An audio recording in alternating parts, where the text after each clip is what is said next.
Thanks very much, Ian, and thanks everybody for coming on this Friday afternoon. Hopefully it's a fun talk. Learn some things about a whole bunch of topics, robots, and my view about how they fit into society, why we need robots, and why they're useful. I titled this talk about intelligent machines in the future of industry, but actually I think that was the wrong title. I think that the title really should be this. I think it should be about the future of work. Because the industries are not going to change on a time scale of 10 years. In 10 years, Australia is going to be dominated by the same industries it's had for the last 50 years. It's going to be agriculture and mining and whatever. But the way we work in those industries is going to change very rapidly over the next decade. So I took the liberty of retitling the talk. Okay, a little bit about me. I was a child in the 1960s. It's a wonderful time for technology development. And when I was a kid, I wanted to be an astronaut. Who wouldn't? Now, my parents gave me this book, and I'm not sure how old I was when I got this book. It's somewhere between 4 and 9.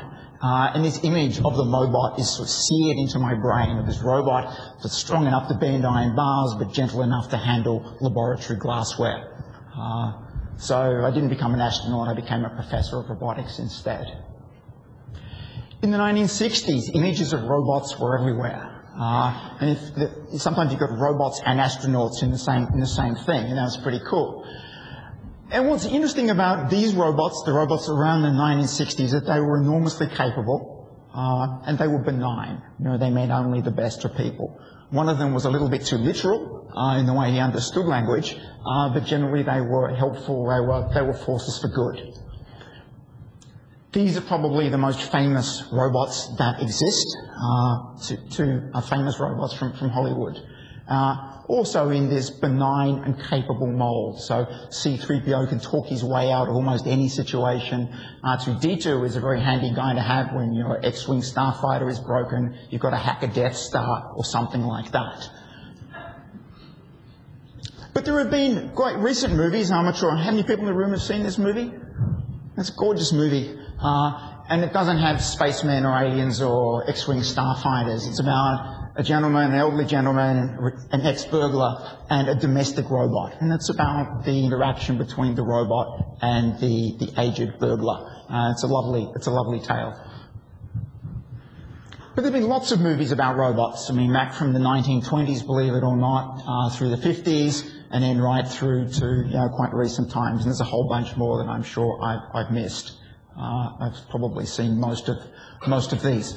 The word robot is actually a Czech word. It was coined in a Czech play in 1920, possibly coined by his brother. There's a bit of debate about that. In a play called Rossum's Universal Robots. And the plot of this play is like the plot of a lot of robot stories, right? Some people develop robots to relieve themselves from the burden of work. The robots rebel and they kill all of the humans. It's a bit like the Frankenstein story, which was written about 100 years before this. Now, it's quite a common, recurring theme in robot stories. I was in Prague a few years ago and had the opportunity to make a pilgrimage to his grave, and some kind person had left a little robot on his headstone, which I thought was a very, very nice touch. So it's a Czech word and it means serf or worker, something like that. The person who probably made the biggest impact in getting the notion of robots into popular culture was Isaac Asimov. So he's dead now, but from starting around the mid-1940s, he wrote literally hundreds and hundreds of stories about robots. And the common theme through all of his stories is these 3 laws of robotics, which was embedded in the positronic brains of the robots so that they could do no ill. And they're actually not a bad set of laws, but they're not perfect, because it's incompatibilities with the laws, strange loopholes and wrinkles that allowed him to write all those hundreds and hundreds of stories. So Asimov is probably single-handedly responsible for getting robots into the public consciousness. But it's all a big con. So in this movie from 1956, the robot is a man in a suit. And you think, well, okay, 1956, pretty rubbish technology, what would you expect? Or to pop your bubble, but that's C-3PO, man in a gold suit. R2-D2 is a gentleman inside the robot. And even the lovely Robot and Frank movie that I just mentioned is a rather short lady called Rachel inside a plastic casing. He said it was filmed one summer and it was really, really hot inside the robot. She didn't enjoy it. So we've been brought up with these images of robots that are very capable. Mostly they're benign. When they're not eliminating humanity, they're helping us. And as a roboticist, these images are enormously unhelpful because that's the bar that we are held to. And so you build anything and it's not as useful as R2-D2 or C-3PO. People look at it and they say it's rubbish. And so it's what we aspire to. It's the beacon on the hill, and one day we will get there. But it's a little ways off yet. So the type of robot technology that's very, very mature is this kind of robot.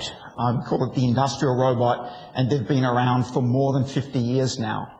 And many products that you own have been touched by a robot somewhere along their path. Robots have been involved in manufacturing it. It's a car, robots involved in welding and painting. It's a computer, it's perhaps been circuit boards have perhaps been assembled by a robot. It may have been put in a box by a robot, and that little box been put into a bigger box by a robot. Many things today have been touched by robots. And there's a lot of them on the planet. There's about 1 million of them, robots of this particular type, at work today. We wouldn't have a car industry in a high-wage country like Australia today if we didn't have robots like this doing a large amount of the mechanical work or physical work. That technology came from a little high-tech startup in 1956 in Connecticut called Unimation Inc. 2 people. The top one, George Duval, who died last year, aged 99, was the inventor. Hundreds and hundreds of patents to his name, but mostly in archaic things like gramophone technology. And then he had this wonderful insight about how to automate the unloading of machine tools. So this robot here was unloading a die casting machine. The guy at the bottom, Joe Engelberg, is still going, and he was the entrepreneur. He was tireless in going around the world and proselytizing about robots. So he was the one who convinced General Motors to buy the first one, convinced lots of other people to buy more, convinced the Japanese that they should set up a robot industry, which eventually eclipsed the American robot industry, which is a little ironic. Engelberger had robots on the Johnny Carson show playing drums and opening bottles of beer. He was the ultimate showman. And the pair of them had the right mix of skills to do this. So in their day, they were the Steve Wozniak and the Steve Jobs of robotics. So this is a typical sort of industrial robot, a first-generation robot, and it's doing a pretty simple thing. It's lifting boxes off a conveyor belt and putting them in another box. So I like to think of a robot as being a pretty simple machine that moves something from A to B. But it can do it very precisely. It can do it forever. Doesn't get tired. We can work with the lights off. It doesn't care. It's a very simple thing that moves something from A to B. Now, there are lots of jobs in the world that can be done by picking up something and moving it from one place to another. This class of robots excels at that kind of work. This is another class of robot. It's a robot vacuum cleaner. Who's got a robot vacuum cleaner? I used to have one. Okay, not many. There are 6 million robot vacuum cleaners have been sold. It's fantastic. It's awesome. You know, it's 6 times more than the industrial robots, which is a technology that's 50-something years old. These things in less than 10 years have sold 6 million. So these are the harbingers of a new type of robot we call a service robot. So that's a robot that delivers a service to an organization or to an individual. And it's a very simple robot. It needs to be in order to make things to a cost. And this is a time-lapse photo of what a Roomba robot does when it's vacuuming your room. You know, on Flickr, there's a lot of pictures of people taking time-lapse photos of Roomba robots. And you can see it's basically random. It goes in a straight line till it hits something, bounces off. If it senses there's enough space, it'll do a big and excited spiral until it hits something and then go back to doing lines. So that's how they work. Almost no memory. It doesn't know what a room is. It doesn't know where the furniture is. It's got no map. And it's like somebody with no eyes and a broom. And no brain. Yeah? It's maybe not a very good analogy. So let's look at world robot population. The latest numbers I could find were for 2008. I'm frustrating Tim by pacing. The industrial robots that I mentioned first, the ARM-type robots that are building cars, they're about $1.3 million. They're not 1.3 million robots, rather. They're not growing particularly quickly. But this service robot sector is really taking off. Most of that's vacuum cleaners. but to be surgical robots in there and other sorts of robots that I'll show you shortly. So the market is really accelerating. It's not in the industry applications, it's in these service applications. And they're more challenging because the robot has to perform its service in an environment where human beings work. And most of our environments are very chaotic and changing. And this is the big research challenge for roboticists today. It's how can we make robots perform in environments that we take for granted and can work in effortlessly. That's the challenge. Who's ever bought anything from Amazon? Okay, so you go to the web and you buy some stuff, and a little while later you get a box back, and in the box is all the items that you ordered. How did the things get in the box? Yeah? It's hard, because you look at how much product Amazon's got. How big's their warehouse? You must be as big as Brisbane, right, with all the products that they've got. So you order 10 different things, and some guys go pick up a box and walk through the warehouse and put the items one by one into the box. How long is it going to take him? Like an hour? A day? Is he going to ride a bicycle? Think about it, it just doesn't work. So what Amazon have done is adopt a really amazing robotic technology, and there are all the shelves in an Amazon warehouse moving around on robots. So the guy who's doing the dispatching, the guy whose job it is to fill your box, stands still. And one by one, the shelves that contain the items come past him in just the right order. So he takes the first book out and puts it in the box. The next shelf comes, he takes the next book out and puts it in the box. Or toaster, or garment, or whatever it is that you bought. Puts them in the box one by one. So their warehouse is just shelves in motion. And they can be packed in really tightly because no people need to walk between them. The robots come in underneath and pick them up and move them out. So this is a brilliant technology from a company called QUT Systems. Was a little startup, and Amazon recently bought them out for a huge amount of money. So this is a way of completely rethinking the way you do dispatching. That's what allows Amazon to do what it does. So that's an example of a service robot. Here's another kind of robot in a similar vein, much, much bigger, and these are operating at the Port of Brisbane. So when you fly into Brisbane, and there's the port across the water from the runway. One of the ports is completely automated. And these machines, called straddle carriers, pick the containers up from where they've been dropped on the quayside by a key crane and put it into a large stack. And this was an Australian-developed technology, came out of the University of Sydney, commercialised by a Finnish company, and Patrick's at the time, who had the vision to think that there's a new way to do container handling, and also a bit of a stick for the unions as well. But it's a technology that's very, very effective. But all it's doing is moving very, very big things, 20-foot, 40-foot containers from A to B. Robots come in many different sizes and shapes. So they can fly, they can swim underwater, they can have legs, and they can rappel down into the insides of a volcano to sample gases and liquids where you wouldn't want to send a human being. So robots have many, many different forms. It's an important thing to remember. A big application, a big motivation for robots in non-industrial or non-domestic applications, a class of industries that have been traditionally referred to as the dirty, dull and dangerous. So agriculture, mining, and these are dangerous. They have a large number of fatalities per 100,000 workers. Right? People go to work in these occupations and potentially are injured or killed. Right? It doesn't happen to us in our kinds of jobs, but there are large numbers of jobs employ lots of people where that is a possibility. So robots have been postulated as being perhaps a solution to this. So these are some statistics from the United States, and the two lines here, not the bar graph down the bottom, the lines there are the fatality rates, so the number of people killed per million tonnes of mining product produced. And we can see that back in the early 1900s, the fatality rate was really high.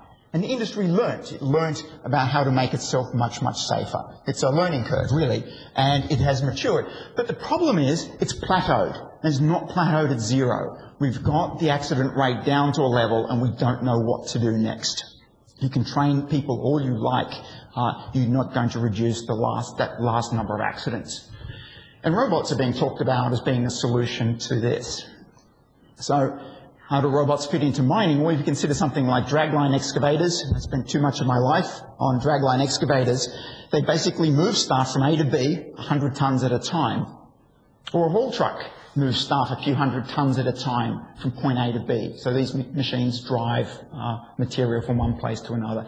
And lots of accidents happen with these big trucks running over little trucks. It seems surprising, but it happens a lot. And in underground mining, you do the same thing. You're moving material from the stope to the skip using a machine like this we see down in the bottom corner. And at CSIRO, myself and colleagues, we developed a guidance system for this class of vehicle, which was ultimately licensed to Caterpillar, and you can buy it, and it's at work at many mines all around the world. It's the simple job of driving from one place to another with nobody on board. No talk about robots is complete without talking about human-like robots. And everyone's seen human-like robots. They dance, they sing, they kick balls, they struggle to play something that looks like soccer. Why do we have human-like robots? There's always been this human fascination with things that look like us. And way back in the 1800s, people built mechanisms that looked like humans. So they're quite intricate clockwork machines with gears and cogs and cams inside. And it was quite, fashionable in the high end of European society back then. Here's the Honda Asimo robot, probably one of the most sophisticated humanoid robots around at the moment. It's not very tall, and the reason for that is you don't want to make it feel too threatening. If it was 6 foot tall, you'd feel intimidated by this thing, so they make them childlike. And it can do things like running, and it can do very small jumping, which is a new skill for Asimo. There you go.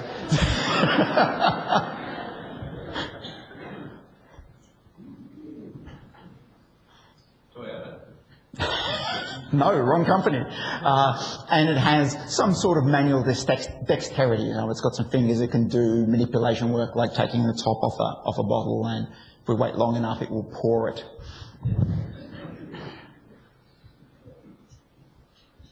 Maybe we won't wait that long. Okay. Why would you build a robot that looks like a human being? It's an interesting question. I wondered this when I first started hearing about humanoid robots. What is the use of them? So consider the case you wanted to build a robot car, and I'm going to come back to the robot car theme a number of times. So this is a robot car built at Carnegie Mellon University, and it won a very famous robot car competition, a thing called the DARPA Urban Challenge. And you can see what they've done to it. The back of it's all full of computers, and it's bristling with sensor technology. So this is a way you take a car and you turn it into a robot by adding a whole bunch of stuff to it. That's one way to build a robot car. The other way, and this hasn't been done yet, is that you put your humanoid robot into the car, and it drives it. So if you build a machine that in terms of its structure, its shape, is like a human being, it can operate all the technology that we've already built. So we could hop in the seat of your car and drive your car.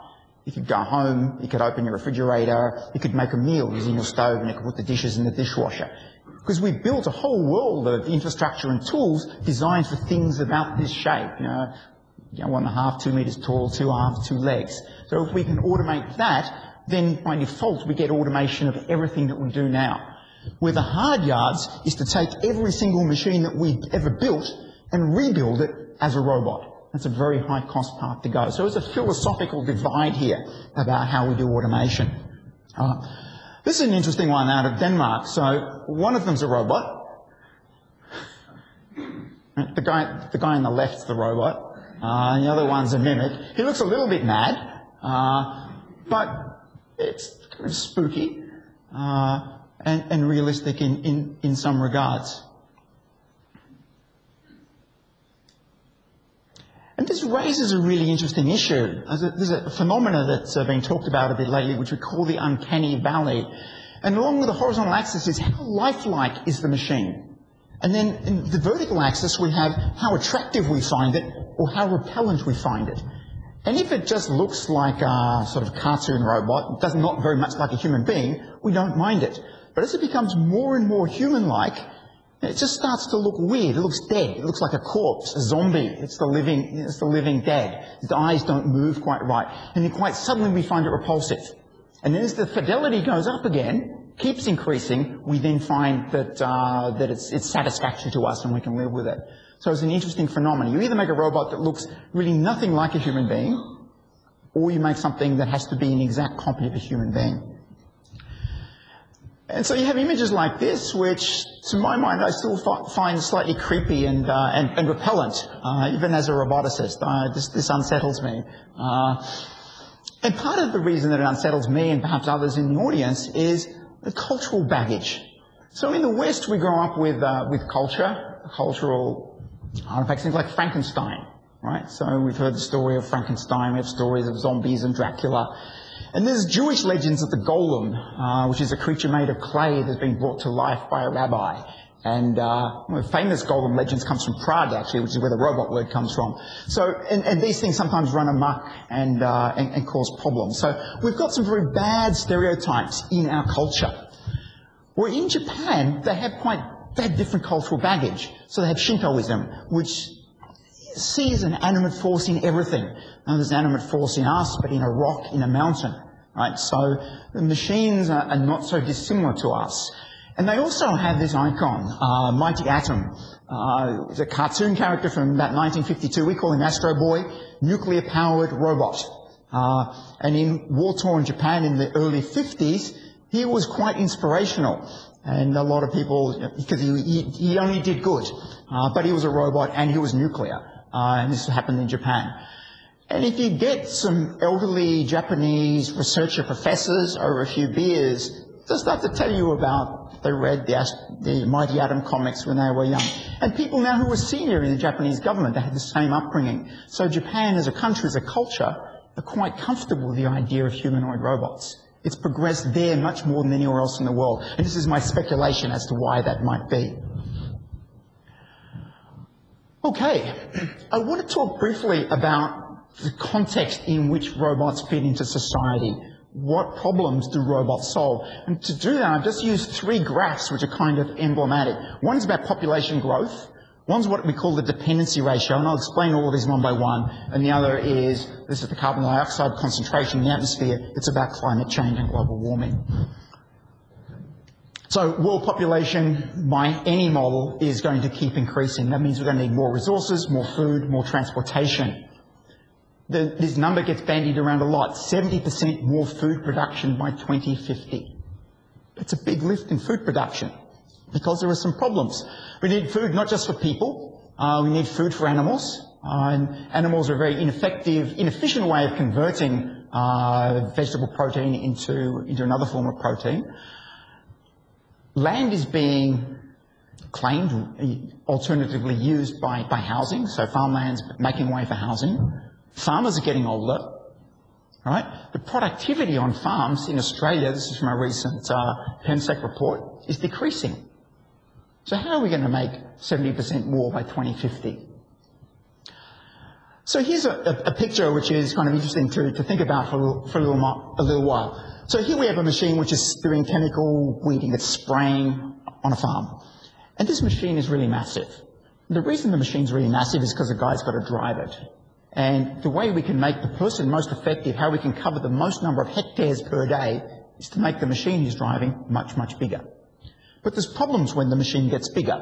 A is the spray is not applied nearly as well because it's big. The spray booms are probably higher above the crop than they should be. It's going fast, so a lot of the spray is getting lost, going into the environment, which you don't want, not landing on the plants. It's very expensive. Machines are massively heavy, so they crush the soil. They damage the soil structure.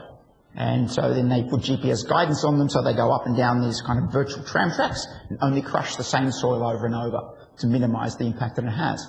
If it's rained, the farm's boggy, you can't take the machine out because it will get stuck. Machines are very expensive because they're very big. And the final thing is if the machine breaks, the farmer doesn't have anything. So there's a big problem with this model, and the whole model is predicated on the fact that there's a guy driving it. So if we take an alternative tack, and we have a project at QUT at the moment where we're looking at this, is, okay, let's build small robots that can go and kill weeds. It doesn't need a driver, so that's got to help. It can be smaller and lighter so it does less soil damage. It can run 24/7. And we can have lots of them. We could put 20 in a paddock, in a field, if we need them. If one breaks, then we've still got 19 left. We can pick them up and deploy them to another field later. So it's a way of rethinking the way we do agriculture. We can also treat weeds individually. There's less spray loss because we just go up to a weed or to a plant and say you're a good plant or a bad plant and apply the herbicide appropriately. And that's important because there's another whole problem. I've learned a bit about this last year, is resistant weeds. So the weeds have become immune to the most gentle herbicides that we have, the glyphosates, Roundup, right? Some of them are immune to that. It will no longer kill them. To kill them now, you need to use nastier chemicals, ones that are much, much more expensive. So when you go up to a plant, you really want to look at the plant and figure if it's not resistant, whack it with Roundup because it's cheap and effective. But if it's a Roundup resistant plant, then you want to whack it with the smallest possible amount of the herbicide that will do the job. So this is a phenomenon that's happening around the world. It's a big and growing problem in Australia. And so this is a possibility, I lifted this off the web, of what a sort of robot urban garden thing, right? So you have these vegetable pods on the sides of plants and great big robots that lift them up and bring them down. So maybe this is the ultimate way that robot agriculture could end up. The other problem that we have as our population increases is traffic. Everyone knows about traffic. So here are some interesting statistics. Around the world, we kill 1.2 million people a year. And it's going up the list of reasons by which people die. So instead of the 10th most common cause of death, it's moving up to the 8th.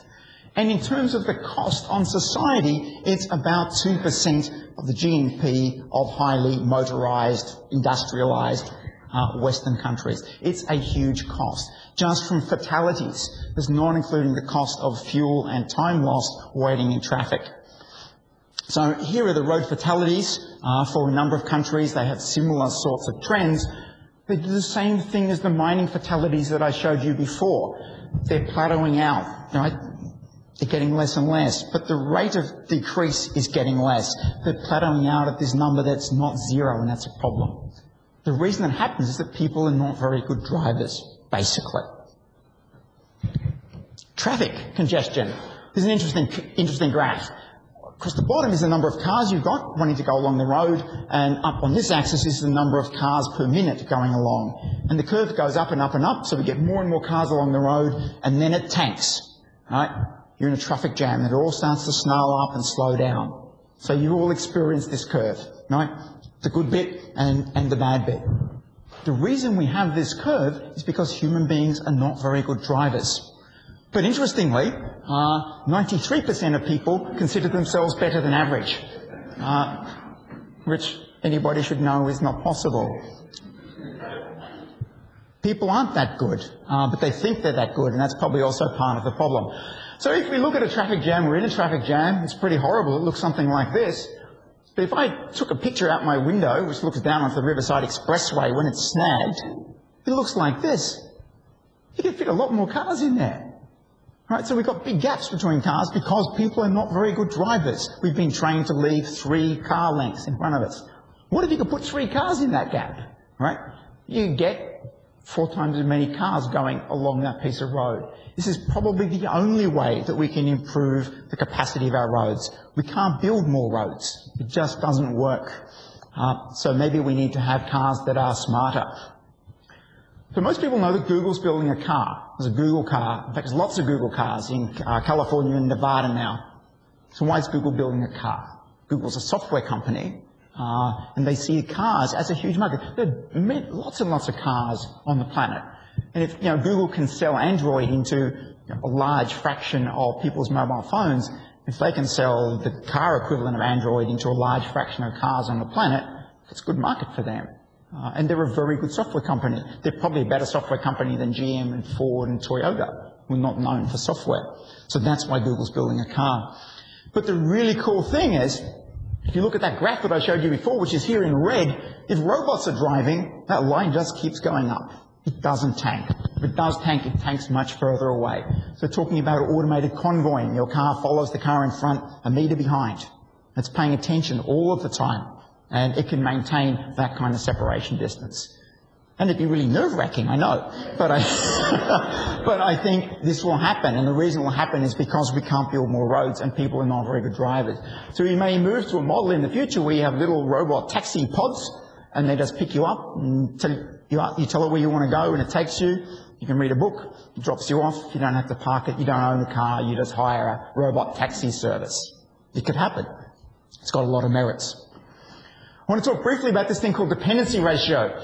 This is the ratio of the number of dependent people in our society to the number of workers. So a small number is good. A big number is not so good.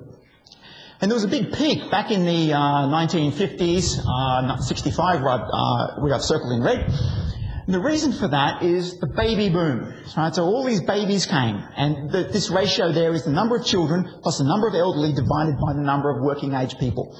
So at that period, there were a lot of babies were born. They all moved into the workforce, so the numbers moved from the numerator to the denominator. That ratio got smaller. What's happening now is they're leaving the workforce, they're going back to the numerator, and that's a problem. The problem is that they live long, so they're going to be in the numerator for a long, long time. Fertility rate's fallen, so there are less people moving into the denominator from the top. This is a profound problem we're going to face because this dependency ratio is going up. It will cross 100% sometime in our living future. And it's at an historic low now. It will never, ever be this good again. And the problem with these people who are older is that older people require more health care. So look at the hospital visits versus age. This is big bulge at the top. So this is a big problem for our society. Look at a hospital. It's organised chaos. There's stuff going everywhere. There's lots of stuff going from point A to point B. So there are lots of applications for robots in hospitals. Not just surgery, though robot surgery is a big thing. Robots that can pick up patients and carry them around. You know, that is literally a back-breaking or back-damaging job for people in hospitals. It could be done by robots with cute faces. That are a long way to the left of the Uncanny Valley curve that I showed you before. You know, medical instruments that can just move around the hospital all by themselves instead of having to be wheeled by nurses. So this will happen. Last thing I want to talk about is environmental change. So this is the graph that Al Gore famously showed with himself standing in a cherry picker. So think of it as an asset management problem on a big scale. And for ordinary asset management, managing our built assets, there are three principles. It's all about inspection. You need to inspect the assets as much as possible, whether it's a sewer line or a power line. Inspecting power lines with helicopters is a dangerous business. Ergon spent a fortune inspecting power lines in this state with helicopters. This is not necessarily one of theirs, but it is a very dangerous business. So people have been designing robots to inspect pipelines and high voltage power lines, robots that climb, robots that crawl, all manner of robots. And when it comes to the planet, which is absolutely massive, robots have got a role to play as well, because the way we inspect the planet now is incredibly labour intensive. So scientists go out, grad students go out, and they sample the planet. There's not enough of them to sample it very well or very often. So it means we don't really have a very good picture of the state of our planet. So here's some more pictures of scientists doing sampling. We don't need human beings to do the sampling, so here's a Mars rover. Instead of sending geologists to Mars, which we could do, we can send a robot to Mars to do the geology on our behalf. It's an interesting model. Here are some of the Mars rovers, just out of curiosity. That was the first one we sent, Sojourner, Spirit and Opportunity, these guys. And this one over here is the current one, Curiosity. It is a monster.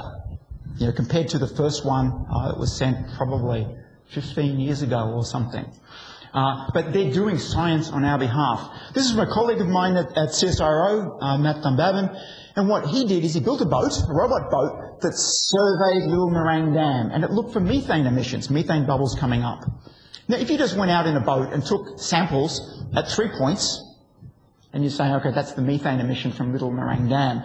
But what he showed was the methane emissions have got a diurnal pattern. So the different times of the day the methane comes up. And it's not uniformly spread. Right? So there's a lot down in this arm of the dam, but not much in other places. If you sampled the way we do now, men in a boat, very sparse sample, you wouldn't even pick up this effect. So what robots can do is continuous. They could do this in spring and summer and winter and autumn over many, many years after flood events and after drought events. We could really get a good picture of what's going on. This is the great advantage of robots. Some work here from QUT with an unmanned aerial vehicle looking for dugongs in Moreton Bay. A a solar-powered aeroplane that can just stay up for a long time and look at stuff. The Argo float network. So there are thousands of floats all in the oceans all around the world going up and down, measuring water quality, salinity, temperature, radioing it to satellites and building up brilliant models of the world's oceans. This is a robot, we have a QUT that can map a block of water.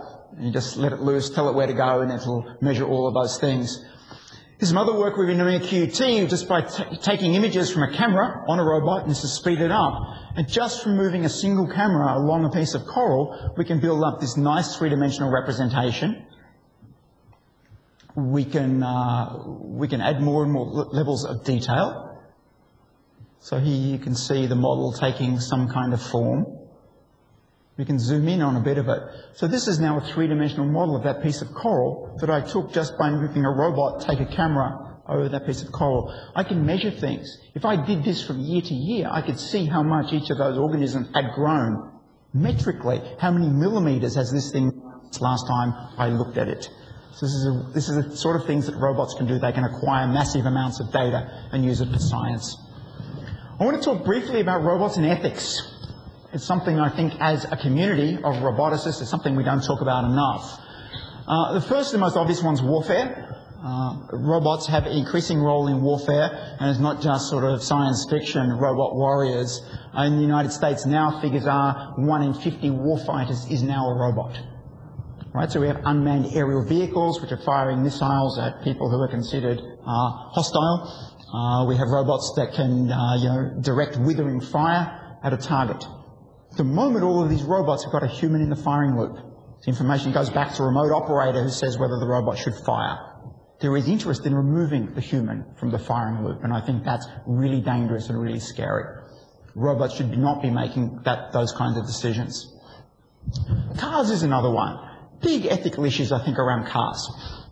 So let's say there was a robot car and you could go and buy it. And let's say that they eliminated 95% of all road fatalities. It would save almost 1 million lives a year. But it didn't eliminate all of them. There'd be still some 5% of accidents left. But now they're the robot's fault. Right? So you have a technology that could save 1 million lives a year. There would still be some fatalities would occur. Would we as a society adopt that? Or would we just say those robots are dangerous, sometimes they make mistakes, and therefore we won't use them? It's an interesting question.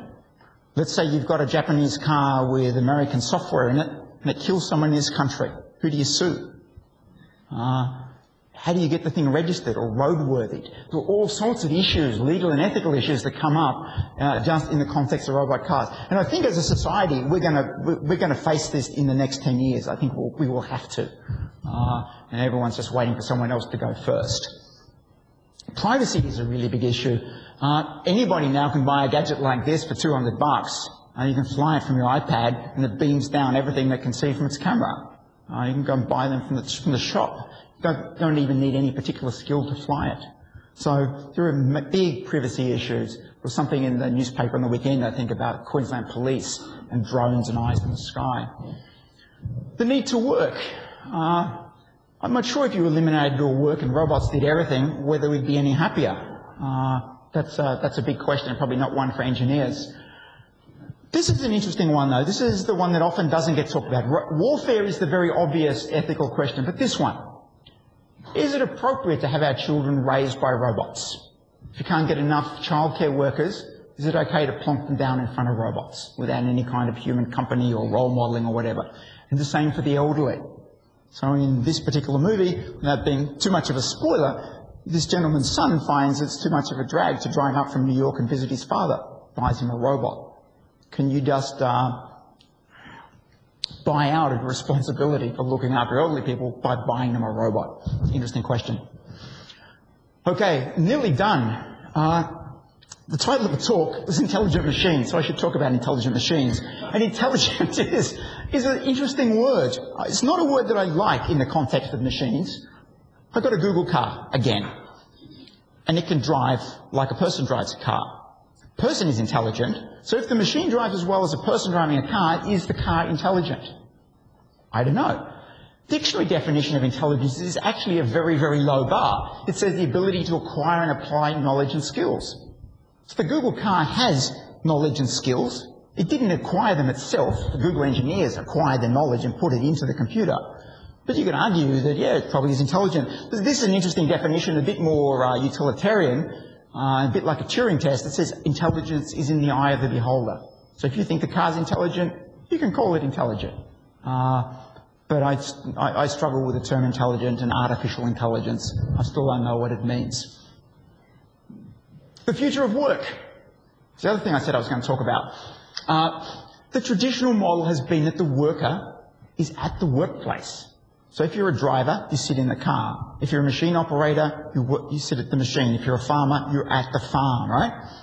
That's starting to change. So what's currently possible now is that the worker can be remote from the machine. They can remotely control it. And some examples, a deep sea vehicle exploring the wreck of a Titanic or something. Can't put a human being there, it's too expensive. Human beings get crushed easily. So we have a machine doing the work. The worker is actually remote, sitting on the boat. Surgery. The surgeon's sitting over here, operating some levers and looking at a screen. The patient is over here being worked on by the robot. All that's between them is wires. So we can actually separate them, and this has been done. Operations have been conducted across continents. Surgeon in France does an operation in America. So you just have a good optical fibre link in between. Now the ethical question. Surgeon in France operating on man in the United States, using a robot that comes from Germany. Patient dies. Who do you sue? I don't know. So in the future, what we'll move to is probably one worker remotely managing many machines. And this model is already happening. These rovers on Mars are not remote controlled. You can't joystick this thing because it takes 8 minutes for the command to go to Mars and then for the imagery to come back to see how it works. You just can't joystick something with a 16-minute delay between when you move your thumb a little bit and when you see what happened. You go completely mad. They can't even do it to the moon, and it's only like a half-second round trip. So these machines are remotely managed. Every night they're given their orders for the next day. Try and get to that rock over there. And then it's the robot's job during the day to try and get to the rock over there. If it can, that's great. If it can't, it reports back failure and they plan another mission. Yep. So that's the way it works. So this machine is managed. It's a work, you give it commands and it will carry them out. The underground mining machine that I showed earlier is the same. This lady is not actually driving the machine, she's managing the machine, she's telling it what to do. Most of the time, the machine's driving itself.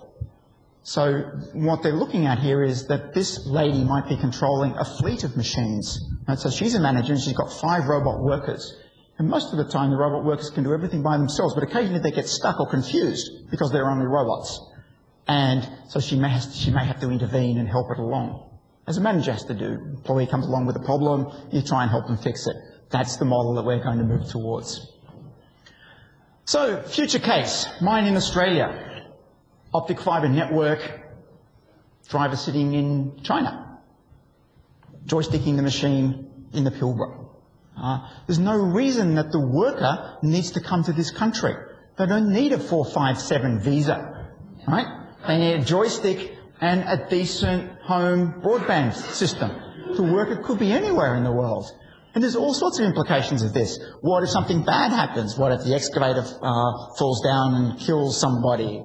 And your worker's in China on the other end of the internet. You don't even know who he is, or she. And there's all sorts of authentication issues and security issues. What if your robot gets hacked? All of this is now possible.